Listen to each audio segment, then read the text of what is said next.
Today we're going to talk about technology in video games. I am Travis Ludicky, here to present this to you for the final project in our IDS 403 preparation for the future class. Let's start with the history of video games. They were created in 1958 by William Higginbotham.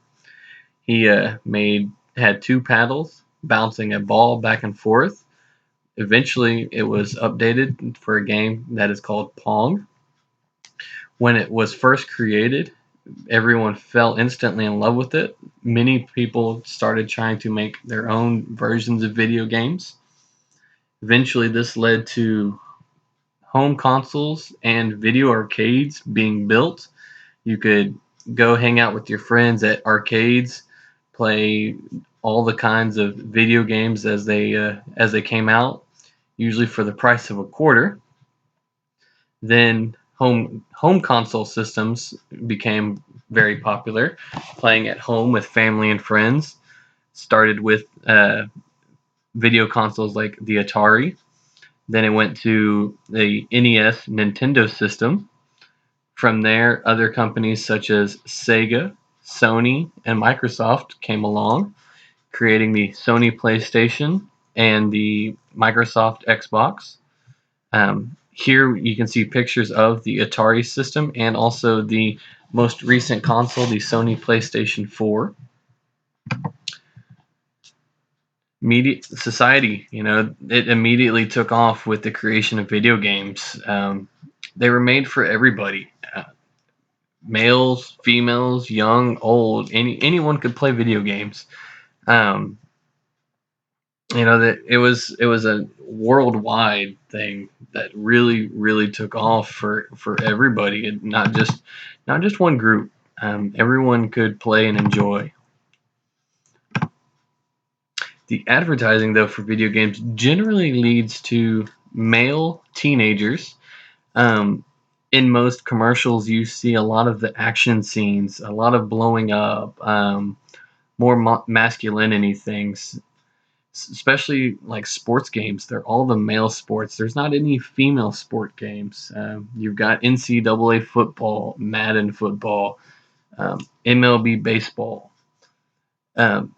Also, mainly all the advertising is games like Call of Duty, where they show action shooting games.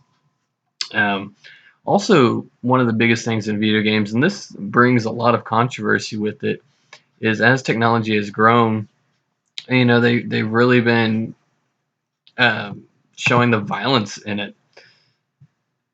Sorry, wrong slide. And that's where the complaints come from. As technology has grown, the graphics for these video games have gotten more and more detailed and more lifelike, going from cartoonish styled 8-bit video games to now very detailed, very lifelike games.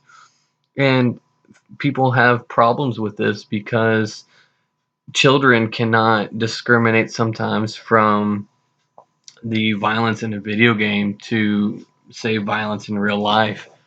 And parents complain that this has caused a lot of the extra violence that has been happening in schools.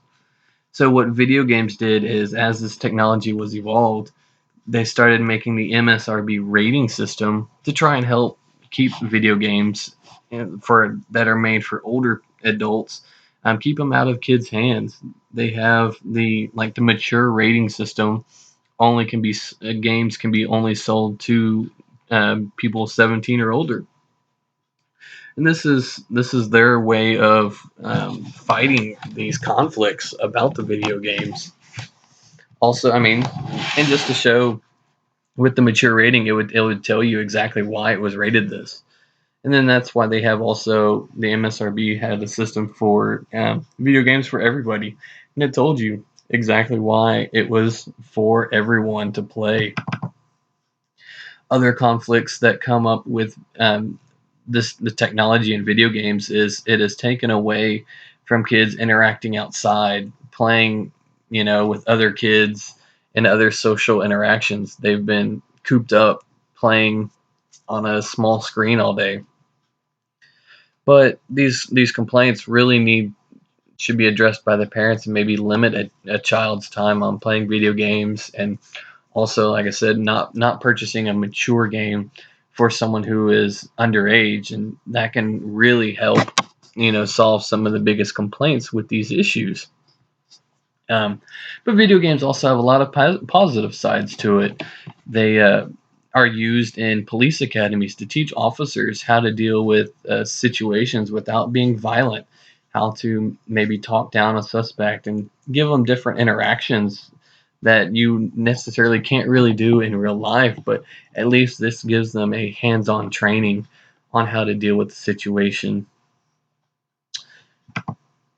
And one of the other things I forgot to mention about the technology that is growing with video games, first, when they were created, you had to play, if you wanted to play with another person, you had to play next to them. Now, as technology has grown, you can play video games worldwide at the exact same time. Here, I could play one here in Houston, Texas, and I'll be playing against someone, say, maybe in China or in Europe or any other part of the world that has access to that video game.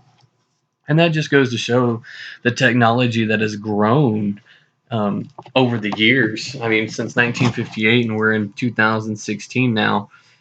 Who knows what else may happen in this in this amount of time? How much video games can grow in technology, and how advanced that they will be maybe in the next 50 years.